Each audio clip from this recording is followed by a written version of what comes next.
Hello दोस्तों, you are watching voices of wonder. कहानियों के दौर में मैं आपका स्वागत करती हूँ। अगर आप मेरे चैनल पे नए हैं तो आप इसे सब्सक्राइब कर बेल आइकन को प्रेस कर दें। तो चलिए हम बढ़ते हैं कहानी की तरफ, लेकिन उससे पहले इस धारावाहिक में आने वाले सभी नाम, स्थान, घटनाएं सिर्फ एक कल्पना मात्र हैं, जिसका वास्तविक रूप से किसी से कोई संबंध नहीं है। इसका उद्देश्य सिर्फ एक मनोरंजन मात्र है। लव अरप्शन चैप्टर 4 हिसाब बराबर। पिछले चैप्टर में हमने देखा कि जया कॉलेज में अपने एक फ्रेंड के साथ बैठ के बातें कर रही थी कि तभी एक लड़का भागते हुए उसकी क्लास में आता है। वो काफी हड़बड़ाया हुआ लग रहा था। ये देख जया हंसते हुए पहले उसे सांस लेने को कहती है, लेकिन वो लड़का ज्यादा टाइम वेस्ट न करते हुए उसे देख कहता है, जया तुम्हारी बाइक। इतना कह वो रुक जाता है। जया उसकी अधूरी बात का मतलब समझ में नहीं आता, इसलिए वो उससे पूछते हुए बोली, बाइक। तभी वो लड़का आगे बोला, वो तुम्हारे बाइक में आग लग गई है। उसकी बात सुन जया शॉक होते हुए अपनी सीट से खड़ी हो जाती है। वो हैरत के साथ बोली, व्हाट। उसी वक्त उनके प्रोफेसर भी क्लासरूम में आते हैं, लेकिन जया बिना उन्हें ग्रीट और परमिशन लिए क्लास के बाहर चली जाती है। प्रोफेसर जया को अच्छे से जानते थे।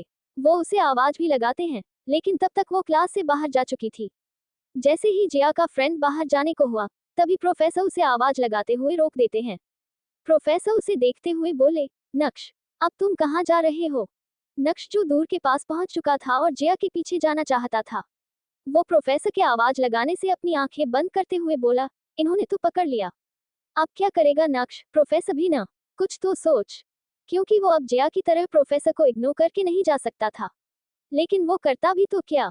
प्रोफेसर की बात सुन वो मजबूरी में पीछे पलटते हुए बोला, प्रोफेसर वो मुझे। नक्श को बहाने ढूंढते हुए देख प्रोफेसर थोड़ा रूड वॉइस में बोल ले, क्या तुम दोनों ने क्लास को मजाक समझ रखा है। नक्श उनकी बात सुन मन में, आप समझने दो तब ना। पता नहीं डीन को इतने खड़ूस प्रोफेसर कहाँ से मिल जाते हैं। लेकिन साथ ही नक्श को जया की चिंता हो रही थी, इसलिए वो प्रोफेसर से बोला, प्रोफेसर माफ करना लेकिन मुझे लाइब्रेरी में बुक्स रिटर्न करनी है। आज लास्ट डेट है। उसने बहाना तो बना दिया था, लेकिन फिर भी वो पकड़ा जाता है। उसकी बात सुन प्रोफेसर को हंसी आ जाती है। वो उसे देख हंसते हुए बोले, बुक्स। तुमने पिछले 3 सालों में बुक्स की शक्ल देखी भी है, कैसी दिखती है, और बुक्स रिटर्न करनी है तो तुम्हारी बुक्स हैं कहाँ। प्रोफेसर की बात सुन पूरी क्लास नक्श पे हंस देती है। ये देख नक्श लेजीपन दिखाते हुए अपनी सीट की ओर बढ़ जाता है। वो अपना बैग उठाते हुए बोला, अब तो जा सकता हूँ। प्रोफेसर उसे देखने में सिर हिला देते हैं, क्योंकि वो जानते थे कि उसे रोकने का अब कोई फायदा नहीं, क्योंकि जिया के बिना वो क्लास में वैसे भी नहीं बैठने वाला। इसलिए नक्श उन्हें थैंक यू प्रोफेसर कह क्लास के बाहर चला जाता है। ये देख वहां बैठी कुछ लड़कियां आपस में बात करने लगती हैं, क्योंकि हर बार की तरह नक्श इस बार भी जिया के पीछे चला गया था। जाने क्यों वो उस जिया के आगे पीछे घूमता रहता है। कॉलेज का मोस्ट हैंडसम लड़का एक झल्ली सी दिखने वाली लड़की पे पीछे पूरी तरह टल्ली था। यही सोच एक लड़की अपने हाथ में पकड़े पेन की निब को डेस्क से तोड़ देती है। जैसे ही जिया पार्किंग में पहुंची, कुछ स्टूडेंट्स ने उस पे फायर एक्सटिंग्विशर स्प्रे कर आग को बुझा दिया था, लेकिन वो जल चुकी थी।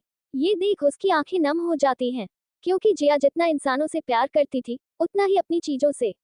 वो गुस्से में आगे बढ़ते हुए अपनी बाइक को देखते हुए बोली, किसने किया ये। कोई कुछ नहीं कहता। तभी उसे एक कॉल आती है, जो अननोन नंबर से थी। जिया बिना नंबर चेक किए उस कॉल को उठा लेती है। वो भड़कते हुए बोली, क्या है। सामने से एक शांत लेकिन तंज भरी आवाज आती है, जिसे सुन वो हैरान हो जाती है। सामने वाला इंसान बोला, कल तुमने कहा था तुम्हें उधार नहीं पसंद। क्या कोइंसिडेंस है। मुझे भी नहीं पसंद। आगे से मेरे रास्ते में मत आना, वरना। इतना कह वो रुक जाता है। थोड़ा रुक के वो आगे बोला, वैसे कल मेरी गाड़ी ने तुम पे कीचड़ उछाला तो तुमने बदला ले लिया, लेकिन तुम्हें कल वो सब नहीं कहना चाहिए था, इसलिए अब ये मेरा बदला है। अब हुआ हिसाब बराबर। इतना कह वो कॉल काट देता है। एएसआर के चेहरे पे जंग जीतने वाली मुस्कान थी। जब अमन उसके रूम में आया तो वो देखता है अद्वैय कुछ ज्यादा ही खुश दिख रहा है। तो वहीं जिया कॉल के दूसरी तरफ हेलो हेलो करती रह जाती है। वो फोन को हाथ में पकड़ के देखती है तो ये कोई प्राइवेट नंबर था, लेकिन जिया को समझने में देर नहीं लगी कि ये वही कल वाला अकड़ू घमंडी एसआर है। जिया अपने दांत भींचते हुए बोली, ये तुमने अच्छा नहीं किया एसआर। तभी नक्श उसके कंधे पे हाथ रखते हुए बोला, जिया ये सब। जिया गुस्से में सामने अपनी बाइक को देखते हुए बोली, जिसने भी किया है उसे नहीं छोड़ूंगी। जिया को गुस्से में देख नक्श बोला, मैं भी चलता हूँ। जिया उसे रोकते हुए बोली, कोई जरूरत नहीं है बड़ी, उसे मैं देख लूंगी। इतना कह वो किसी को कॉल करती है। जैसे ही सामने वाले ने कॉल पिक की, जया उसे कहने का मौका दिए बिना बोली, जल्दी से मुझे कॉलेज से बाहर आके पिक करो। इतना कह वो वहां से चली जाती है। नक्श वहीं खड़ा उसे जाते देख रहा था। वो खुद में ही बोला, किसका है तुमको, इंतजार में हूं ना, देख लो इधर तो, एक बार मैं हूं ना। इतना कह वो अपनी पैंट्स की पॉकेट में हाथ डाल के कॉलेज की छत पे चला जाता है, क्योंकि जिया के बिना उसका पढ़ने का जरा भी मन नहीं था। तभी उसकी नजर सड़क पे खड़ी जिया पे जाती है, जो किसी बाइक वाले के साथ बैठ के चली जाती है। ये देख वो और ज्यादा उदास हो जाता है। वो छत पे लेटा हुआ आसमान को देखने लगता है। वो बस जिया के बारे में सोच रहा था, क्योंकि जिया हमेशा अपने दिल की करती थी। उसके इसी अंदाज पे तो नक्श अपना दिल हार बैठा था, लेकिन वो ये नहीं जानता था कि जिया का यही अंदाज उसके भाई के लिए जी का जंजाल बन गया था, और जिया और अद्वैय को एक दूसरे को दुश्मन बना चुका था। पूरा दिन जिया ने कहाँ बिताया ये कहना मुश्किल था, लेकिन नक्श आज कॉलेज से जल्दी ही घर आ गया था। तो वहीं अद्वैय को 3 बजे किसी मीटिंग में जाना था, इसलिए वो सात्विक, अमन और अपने कुछ बॉडीगार्ड्स के साथ शहर से बाहर जा रहा था। लेकिन जैसे ही वो जंगल के रास्ते में पहुंचे, वहां कुछ गाड़ियां मिसमैनेज तरीके से रास्ते पे लगी हुई थी। ये देख आगे की गाड़ी रुक जाती है, और उसके पीछे आ रही तीनों गाड़ियां भी बारी बारी ब्रेक्स लगा देती हैं। अमन बॉडीगार्ड से अपडेट लेता है, तो उसे पता चलता है आगे कुछ गैंगस्टर रास्ते को रोक के पार्टी कर रहे हैं। उसकी बात सुन एएसआर गुस्सा करते हुए बोला, रास्ता क्या उनके बाप का। अमन और सात्विक दोनों ही उसके गुस्से से वाकिफ थे। वो कुछ नहीं कहते। अद्वैय अभी इतना कह रुक गया था, उसे एकदम से जया की कही बात याद आ जाती है, क्योंकि कल जया ने भी उसे यही बात कही थी। अद्वैय हैरान था कि एक लड़की ने कैसे उसे एक ही दिन में खुद के बारे में सोचने के लिए मजबूर कर दिया था। अद्वैय अमन को देखते हुए गुस्से में बोला, अब मुझे क्या देख रहे हो, जाओ और बॉडीगार्ड से कहो मैं उन्हें सैलरी आराम करने के लिए नहीं देता। अमन समझ जाता है कि वो गुस्से में हैं, इसलिए वो सभी गार्ड्स को ऑर्डर देता है कि रास्ता जल्द से जल्द क्लियर करवाया जाए। क्या होगा आगे, वैसे अद्वैय ने तो अपना रिवेंज ले लिया, लेकिन जिया क्या करेगी ये देखना अभी बाकी है। वैसे कौन है ये गैंगस्टर्स, आगे जानने के लिए बने रहिए लव अरप्शन के साथ। चैप्टर 5, दूसरी मुलाकात, एक इत्तेफाक या साजिश। पिछले चैप्टर में हमने देखा कि अद्वैय अपनी मीटिंग के लिए शहर से बाहर जा रहा था, जहां जंगल वाले रास्ते पे कुछ गैंगस्टर अपनी गाड़ियों से पूरा रास्ता रोक के पार्टी कर रहे थे। जब अमन अद्वैय को इस बारे में बताता है, तो अद्वैय गुस्से में वही बात कहता है जो जया ने उससे कही थी कि सड़क उनके बाप की नहीं। लेकिन वो ये सोचते ही खामोश हो जाता है। जाने क्यों उसे इस वक्त भी जया की याद आ जाती है, जो उसके उबलते हुए गुस्से को और ज्यादा भड़काने का काम करती है। वो गुस्से में अमन को ऑर्डर देते हुए बॉडीगार्ड्स के साथ मिलकर सारा मामला देखने को कहता है। अद्वैय के सारे बॉडीगार्ड्स गैंगस्टर्स के सामने थे, लेकिन उन्हें तो जैसे कोई फर्क ही नहीं पड़ा। अमन भी उनके साथ ही था। अमन ने सोचा अगर मामला बात करने से निपट जाए, तो बात का बतंगड़ भी क्यों बनाना। इसलिए वो सामने देखते हुए बोला, क्या आप सब अपनी गाड़ियां साइड में हटा सकते हैं। ये देख सभी गैंगस्टर्स का ध्यान अमन पे चला जाता है, जो 3 पीस सूट पहने अपने पैंट्स की पॉकेट में हाथ डाले उनके सामने खड़ा था। जबकि वो सभी गैंगस्टर्स ब्लैक जैकेट्स और ब्लैक पैंट्स में थे। हर कोई एक से बढ़ के एक हैंडसम था। ये बात तो अमन को भी माननी ही पड़ी। हर किसी के बाजू या फिर गर्दन पे टैटू बने हुए थे, हाथों और गले में चेन्स, देखने में वो पॉप स्टार की तरह लग रहे थे। तभी उनके पीछे से एक मैनली वॉइस आती है। अमन उस ओर देखने लगता है। एक लड़का गाड़ी के बोनट पे शराब की बोतल हाथ में लिए बैठा हुआ था, जिसका ड्रेस कोड सबसे अलग था। कटी फटी जीन्स के साथ ब्राउन लेदर जैकेट, उसने कोई शर्ट नहीं पहनी थी, जिस वजह से उसके 8 पैक एब्स सामने दिख रहे थे। आईब्राव के ऊपर एक छोटा सा कट था। उसके बाल नॉर्मली लड़कों से थोड़े लंबे थे, जिन्हें उसने पोनी में बांधा हुआ था। साथ ही एक कान में डायमंड का ये पिन। वो देखने में भले ही गैंगस्टर हो, लेकिन हॉलीवुड हीरो से कम नहीं था। वो गाड़ी के बोनट से उतरते हुए बोला, इतनी भी क्या जल्दी है, पहले हमारे साथ थोड़ी पार्टी तो कर लो। तो वही अद्वैय बार बार अपनी घड़ी को देख रहा था। उसे मीटिंग में जाने के लिए देरी हो रही थी, जो उसे बिल्कुल भी पसंद नहीं था। वो खुद में ही बोला, ये अमन भी न किसी काम का नहीं है। इतना कह वो सात्विक को देखते हुए बोला, सात्विक तुम जाके देखो। सात्विक एसआर के कहने पे गाड़ी से नीचे उतर के बाहर चला जाता है, लेकिन वो देखता है अमन तो उनसे बातें करने में बिजी है। ये देख वो खुद में ही बोला, क्या इसे भी अभी ही टाइम मिला है इनसे रिश्तेदारी निकालने का। इधर हम मीटिंग के लिए लेट हो रहे हैं, और इसे बातों की पड़ी है। इतना कह वो उसकी ओर बढ़ जाता है। तभी वो लड़का अमन को देखते हुए बोला, वैसे भी ऐसा मौका बहुत कम लोगों को मिलता है, जिनकी मेहमानबाजी हम खुद करते हैं। इतना कह वो अपनी शराब की बोतल, जो वो हाथ में लिए हुए थे, वहां खड़े अपने एक आदमी को पकड़ा देता है। फिर वो अमन के कोट को ठीक कर अपने दोनों हाथ उसके कंधों पे रख देता है। ये किसी भी गैंगस्टर का फ्रेंडली जेस्चर होता, अगर वो एकदम से हंसने नहीं लगता तो। उसके साथ ही उसके पीछे खड़े उसके साथी भी हंसने लगते हैं। तभी अद्वैया के बॉडीगार्ड्स उन सभी पे अपनी बंदूकें तान देते हैं। ये देख वो इंसान और जोर से हंसने लगता है। वो बोला, अरे ये तो खिलौने भी लाए हैं। तभी वो अमन के कंधे से अपने दोनों हाथ हटा, अपने एक आदमी के कंधे पे हाथ रखते हुए स्टाइल से बोला, डैनियल लगता है आज का पार्टी का प्लान कैंसिल करना होगा। डैनियल उसकी बात सुन उसे याद दिलाते हुए बोला, लेकिन बॉस ब्लैक नाइट के ऑर्डर हैं, चाहे कुछ भी हो पार्टी नहीं रुकनी चाहिए। डैनियल अंग्रेज होने के बावजूद काफी अच्छी हिंदी में बात कर रहा था। अब तक सात्विक वहां पहुंच जाता है। डैनियल की बात सुन वो इंसान बोला, हाँ यार ये तो मैं भूल ही गया। अब इतना कह वो हंस देता है। सबको यूं हंसते देख अमन और सात्विक दोनों ही समझ जाते हैं कि बात करने से कोई हल नहीं निकलने वाला। इसलिए अमन मुस्कुराते हुए वहां से अपने बॉडीगार्ड्स को सब संभालने का इशारा कर गाड़ी की ओर चल देता है। लेकिन वो सारे गैंगस्टर्स भी अपने अपनी बंदूकें निकाल लेते हैं। तभी कोई पीछे से बोला, क्या करते हो रायन? क्या कोई ऐसे बुलाता है किसी को पार्टी में? देखो ये तो नाराज होकर जा रहे हैं। तुमसे एक काम भी अच्छे से नहीं होता। उस आवाज में थोड़ा गुस्सा और थोड़ी नाराजगी थी, लेकिन ये आवाज इतनी जानी पहचानी थी कि जिसे सुन सात्विक और अमन दोनों ही चौंक जाते हैं। वो पीछे पलट के देखते हैं तो वहां वही लड़की थी जिससे वो कल मिले थे। ये देख सात्विक और अमन एक दूसरे को देखते हुए बोले, जिया। ठीक समझे, जिया। नाम तो सुना ही होगा। इतना कह जिया उन्हें देखने लगती है। उसके चेहरे पे बड़ी सी स्माइल थी, जो अमन और सात्विक दोनों को खतरे की घंटी का संकेत दे रही थी। जिया ब्लैक कलर की मिनी शॉर्ट ड्रेस, बालों को हाई पोनी में बांधे, लॉन्ग ब्लैक शूज, आंखों पे ब्लैक सनग्लासेस। अमन और सात्विक तो उसे देखते ही रह जाते हैं। वो किसी मॉडल से कम नहीं लग रही थी। अपने एक कंधे पे स्टाइल से बड़ी सी बंदूक रखे वो अमन और सात्विक के पास आते हुए बोली, वैसे दुनिया कितनी छोटी है ना।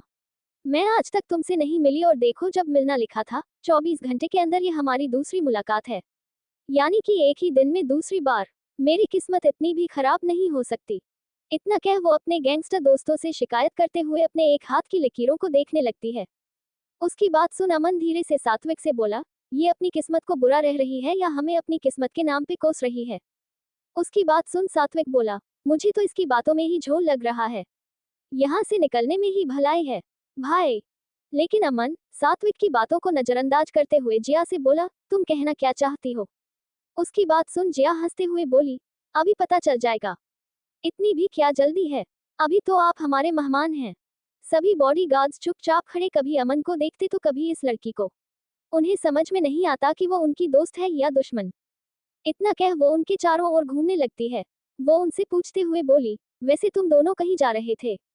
अमन पीछे पलट के उसे गुस्से में देखते हुए बोला, तुम जाने दोगी तब तो जाएंगे। पूरा रास्ता तो तुमने बंद कर रखा है। उसकी बात सुन जिया भोली सी शक्ल बनाते हुए बोली, हम तो पार्टी कर रहे थे और तुम आ गए।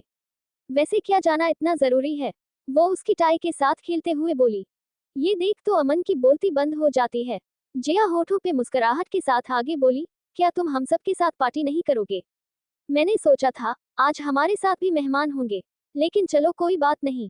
तुम लोगों को जाना है तो मैं 1 मिनट में रास्ता खुलवा देती हूँ, लेकिन उससे पहले मुझे तुम्हारे एएसआर से मिलना है। कहाँ है वो उनसे पूछते हुए बोली।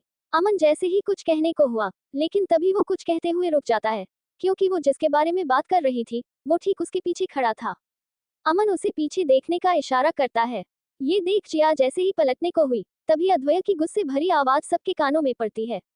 वो सबको देखते हुए बोला, लगता है तुम सबके पास बहुत फ्री टाइम है, जो यहाँ खड़े होकर टाइम वेस्ट कर रहे हो। और अगर ऐसा है तो कल से काम पे आने की कोई जरूरत नहीं है, क्योंकि मेरे पास तुम जैसों के लिए टाइम नहीं है। उसकी बात सुन जिया बोली, क्या सच में तुम्हारे पास मेरे लिए जरा भी टाइम नहीं है? क्या यार कितने खड़ूस हो तुम। इतना कह जिया अपने ग्लासेस निकाल देती है। तभी अद्वैया की नजर जिया की आंखों से जा मिलती है और वो उसे देखता ही रह जाता है। वो तो उसकी स्मोकी आइज में ट्रैप होकर रह गया था। जिया उसके करीब जाते हुए बोली, क्या बात है एसआर, लंबी उम्र लेकर आए हो? इतना कह वो अपनी बंदूक के सहारे खड़ी होकर उसे देखने लगती है। ये देख सात्विक अमन से पूछते हुए बोला, मुझे सच सच बताना आज तुमने क्या कांड किया है? उसकी बात सुन अमन याद करने की कोशिश करता है कि कहीं उसने फिर से जिया को परेशान तो नहीं किया, वरना कल तो वो किसी तरह बच गया था। लेकिन आज एएसआर को पता चला कि ये सब उसकी वजह से हो रहा है, तो जाने वो उसके साथ क्या करेंगे। अमन सात्विक से बोला, तुम मुझे डरा क्यों रहे हो यार? सच में इस बार मैंने कुछ भी नहीं किया। उसकी बात सुन सात्विक अपनी आंखें छोटी करते हुए कहता है, क्या सच में? अमन जैसे कल और आज के पूरे दिन को याद करता है, लेकिन उसे इस बार भी कुछ याद नहीं आता। जिया है अद्वैय के सामने। क्या ये मुलाकात सिर्फ एक इत्तेफाक है या जिया की कोई चाल? अब क्या करेगा अद्वैय जिया से मिलने के बाद? जानने के लिए सुनते रहिए love eruption. Chapter 6 main without backbone. पिछले चैप्टर में हमने देखा कि अद्वैय का रास्ता रोकने वाली और कोई नहीं बल्कि जिया ही थी। वो अमन और सात्विक को देख कहती है कि वो अभी उनके लिए पूरा रास्ता क्लियर करवा देगी, लेकिन वो बस एक बार अद्वैय से मिलना चाहती है। अमन उसे कोई जवाब देता उससे पहले ही अद्वैय उसके पीछे पहुंच चुका था, जो काफी गुस्से में लग रहा था। तो वही उसे देख जिया कहती है कि वो काफी लंबी उम्र लेकर आया है। वो अभी उसके बारे में ही बातें कर रहे थे। इतना कह वो बंदूक के सहारे खड़ी हो जाती है, लेकिन अद्वैय उसकी आंखों में कहीं खोसा गया था। उसे लगा नहीं था कि उसे यहाँ जिया को देखने मिलेगा, वो भी इस अवतार में। तो वही दूसरी ओर सात्विक अमन से जानना चाहता था कि कहीं उसने इस बार भी तो कुछ ऐसा वैसा नहीं किया जिस वजह से जिया आज फिर उनके सामने है। लेकिन अमन इस बार शो था कि उसने कुछ भी नहीं किया, लेकिन साथ ही परेशान भी, क्योंकि ये जिया अब उनके लिए जी का जंजाल बन गई थी। सब उन्हें देख रहे थे। तभी जिया अद्वैय से बड़े भी कूल वे में बोली, मैंने सुना है तुम कहीं जा रहे हो। अगर ऐसा है तो मैं तुम्हारा बिल्कुल भी टाइम वेस्ट नहीं करूंगी, आई प्रॉमिस। अद्वैय उसे खामोशी से देख रहा था, लेकिन शायद वो जानता था कि वो क्या सोच रही है। उसके होठों पे एक तिरछी मुस्कान थी, जो उस पे काफी अच्छी लग रही थी। तभी जिया आगे बोली, क्योंकि मैं नहीं चाहती तुम्हारा ज्यादा नुकसान हो, इसलिए मैं तुम्हारा सिर्फ उतना ही नुकसान करूंगी जितना तुमने सुबह मेरा किया है। जिया की बात सुन अमन और सात्विक एक दूसरे को देखने लगते हैं। अमन हैरानी के साथ बोला, सुबह? तो वही सात्विक भी उसी की तरह पूछते हुए बोला, नुकसान? दोनों के दिमाग में एक ही सवाल था कि ये कब हुआ जो उन्हें इस बारे में पता नहीं चला। तभी जिया आगे बोली, चलो तुमने जो किया सो किया, लेकिन मैं बहुत दिलदार हूँ। मैं तुम्हें ऑप्शन देती हूँ, फर्स्ट, सेकंड, थर्ड या फोर्थ। ये देख अमन बोला, यहाँ चल क्या रहा है? सात्विक सामने देखते हुए बोला, देखने से तो ऐसा लग रहा है जैसे जिया एमसीक्यू मल्टीपल चॉइस क्वेश्चंस पूछ रही है। उसकी बात सुन अमन पूछते हुए, लेकिन क्वेश्चन क्या है? अब ये तो जिया को ही पता था कि आखिर सवाल क्या है। अद्वैय गुस्से के साथ उसे देखते हुए बोला, पागल हो गई हो क्या? जाके दिमाग का इलाज क्यों नहीं करवाती? जिया उसकी बात सुन जोर से हंसने लगती है। वो अद्वैय को देखते हुए बोली, क्या एएसआर, इलाज की जरूरत मुझे नहीं तुम्हें है। एक बिजनेसमैन होने के बावजूद तुम्हारी यादाश्त इतनी भी कमजोर नहीं हो सकती। इतना कह वो बिल्कुल उसके करीब जाते हुए उसके कान में बोली, अभी सुबह ही तो तुमने कहा कि तुम्हें भी मेरी तरह उधार नहीं पसंद, भूल गए? इतना कह वो उसके गाल पे हाथ रख देती है। ये देख अमन बोला, क्या ये एसआर के साथ फ्लर्ट कर रही है? सात्विक कोई जवाब नहीं देता। अद्वैय उसकी बात सुन हंसते हुए उसका हाथ पकड़ लेता है। वो उसके हाथ को देखते हुए बोला, तुमने सही कहा, आई होप तुम्हें हिसाब इंटरेस्ट के साथ मिला होगा। तो वही अद्वैय को हंसते हुए देख उसके आदमी हैरान थे, क्योंकि जो इंसान मुश्किल से मुस्कुराता था आज वो जोर जोर से हंस रहा था। जिया उसकी बात सुन उसकी आंखों में देखते हुए बोली, मिला, लेकिन इंटरेस्ट थोड़ा कम था, इसलिए वही लेने आए हूँ। इतना कह वो उससे अपना हाथ छुड़वा बंदूक को हाथ में उठा उसकी गाड़ियों में निशाना लगाते हुए बोली, तुम जल्दी बताओ तुम्हारी चारों गाड़ियों में से किसे अपना निशाना बनाऊं, ताकि अपना इंटरेस्ट वसूल कर सकूं। अद्वैय को लगा नहीं था कि जिया ऐसा कुछ करेगी। आखिर एक कॉलेज में पढ़ने वाली लड़की इतनी खतरनाक क्यों थी? लेकिन अद्वैय कहाँ कम था, वो भी यूं ही तो बिजनेस की दुनिया का बादशाह नहीं था। अद्वैय अपने हाथ पैंट्स की पॉकेट में डालते हुए बड़े ही कूल अंदाज में बोला, तुम ऐसा कुछ नहीं करोगी। जिया उसे देख मुस्कुराते हुए एक गोली सीधा उसकी गाड़ी के टायर पे फायर करते हुए बोली, उप्स, ये तो हो गया। गोली की आवाज से सभी हैरान हो जाते हैं। गोली सीधा टायर पे जाके लगी थी। ये देख सब हैरान थे। तो वही जिया के दोस्त उसके लिए विसल और तालियां बजाने लगते हैं। तब भी अद्वैय को जैसे कोई फर्क नहीं पड़ा। वो उसे देखते हुए बोला, सोच लो, अभी भी टाइम है। उसकी बात सुन जिया बोली, सोच लिया। वो फिर से जैसे ही निशाना लगाने को हुई, अद्वैय अपने हाथ बांधते हुए बोला, क्या तुम्हारे डैड को पता है तुम यहाँ ये सब करती हो? अपने डैड का नाम सुन जिया एक पल के लिए रुक जाती है। वो एक बार फिर उसकी गाड़ी पे निशाना लगाते हुए बोली, डराने की कोशिश कर रहे हो? उसकी बात सुन अद्वैय हंसते हुए बोला, डराने की नहीं, समझाने की कोशिश कर रहा हूँ। अगर तुमने कुछ भी किया तो मैं वहां तुम्हारे डैड के साथ होने वाला एएसआर एंटरप्राइजेस का कोलैबोरेशन कैंसिल कर दूंगा। फिर मत कहना कि मैंने तुम्हें बताया नहीं। उसकी बात सुन जिया रुक जाती है। वो अपनी बंदूक को नीचे करते हुए बोली, तुम जैसा कमीना इंसान मैंने आज तक नहीं देखा। एक तो लड़की पे पीठ पीछे वार करते हो, ऊपर से कॉलेज स्टूडेंट समझ के डैड की धमकी देते हो। क्या यार, दुश्मन भी मिला तो बिना बैकबोन के। इतना कह वो पीछे पलटते हुए बोली, चलो रायन, जिया बिना रीढ़ की हड्डी वाले इंसान के साथ दुश्मनी भी रखना पसंद नहीं करती। ये देख अमन खुद में ही बोला, बॉस अब भी इतने शांत क्यों हैं? क्या वो उसे ऐसे ही छोड़ देंगे? उसकी बात सुन उसके दोस्त अपनी अपनी गाड़ियों में बैठ जाते हैं। तो वही रायन जिया की कमर पे हाथ रख अद्वैया से बोला, चाहूं तो तुम्हारे बॉडीगार्ड्स के साथ तुम्हें भी अभी ढेर कर दूं। लेकिन शायद तुम्हारी किस्मत कुछ ज्यादा ही अच्छी है। लेकिन अद्वैया का ध्यान उसकी बातों पे नहीं बल्कि जिया की कमर पे रखे उसके हाथ पे था।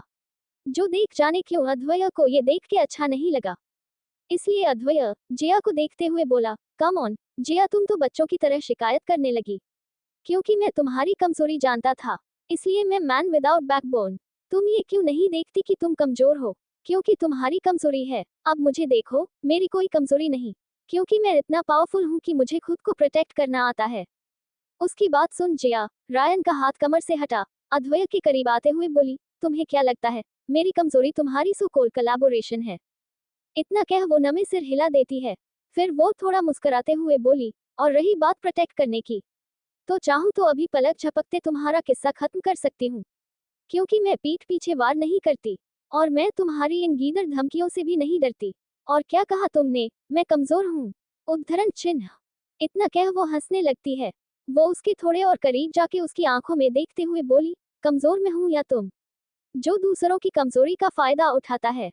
उसकी बात सुन अद्वैया तिरछी मुस्कान के साथ बोला, लगता है तुमने वो नहीं सुना, everything is fair in love and war. तो ये शिकायतें लगाना बंद करो और मुझे रास्ता दो, वरना तुम्हारे डैड को खामखा और ज्यादा इंतजार करना पड़ेगा। इतना कह वो उसे टीजिंग स्माइल देता है। जिया उसकी कॉलर पकड़ते हुए बोली, घटिया इंसान, आगे से कभी भूल के भी मेरे रास्ते में मत आ जाना। इतना कह वो उसकी कॉलर छोड़ देती है। लेकिन अद्वैया उसे कैसे जाने देता। वो जैसे ही जाने को हुई, अद्वैया उसे कमर से पकड़ते हुए बोला, अद्वैया सिंह राजपूत के सामने कोई ऊंची आवाज में बात करे उसे पसंद नहीं, और ये अकड़ किस बात की है? हाँ। इतना कह वो उसे देखने लगता है। जिया उसके ऐसा करने से उसके पांव पे अपना पांव मारते हुए उसकी पकड़ से आजाद हो जाती है। वो उसे देखते हुए बोली, अकड़ तुमसे तो कम ही है, कभी खुद को देखा है? फिर वो उसके आदमियों को देखते हुए बोली, यार कितना सेल्फ ऑब्सेस्ड इंसान है ये तुम्हारा बॉस। इससे कहो कि मैं इसका नाम जानती हूँ और इसकी फुल फॉर्म भी। इतनी बार कौन किसको इंट्रोडक्शन देता है? स्टूपिड। जिया की बात सुन उसके गैंगस्टर दोस्त हंस देते हैं। लेकिन अमन, सात्विक और अद्वैया के बॉडीगार्ड्स चाह के भी नहीं हंस सकते थे। वैसे कुछ भी कहो, सब उनकी लड़ाई का मजा ले रहे थे। इतना वो सभी समझ गए थे कि दोनों के बीच अपनी ही वॉर चल रही है। तभी अद्वैया बोला, क्या कहा तुमने? जिया उसे देखते हुए बोली, देखो, मैं तुम्हें जाने दे रही हूँ, इसका मतलब ये नहीं कि मैं तुमसे डर गई। ये देख अद्वैया बोला, लगता है तुम चाहती ही नहीं कि ये कोलैबोरेशन हो। तो ठीक है, मैं अभी तुम्हारे डैड को कॉल कर। इतना कह वो जैसे ही फोन निकाल उन्हें कॉल करने को हुआ, जिया स्टाइल से उसके हाथ से फोन छीन लेती है। वो अद्वैया को देखते हुए बोली, देखो अब तुम अपनी बात से पीछे नहीं हट सकते। तभी अद्वैया उसे देख हंसते हुए बोला, लेकिन मैं तो मैन विदाउट बैकबोन हूँ, तो मेरे लिए बात से पीछे हटना कोई बड़ी बात नहीं है।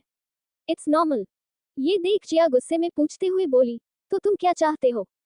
उसकी बात सुन अद्वैया हल्का सा मुस्कुराया और बोला, अगली बार से तुम मेरे सामने नहीं आओगी।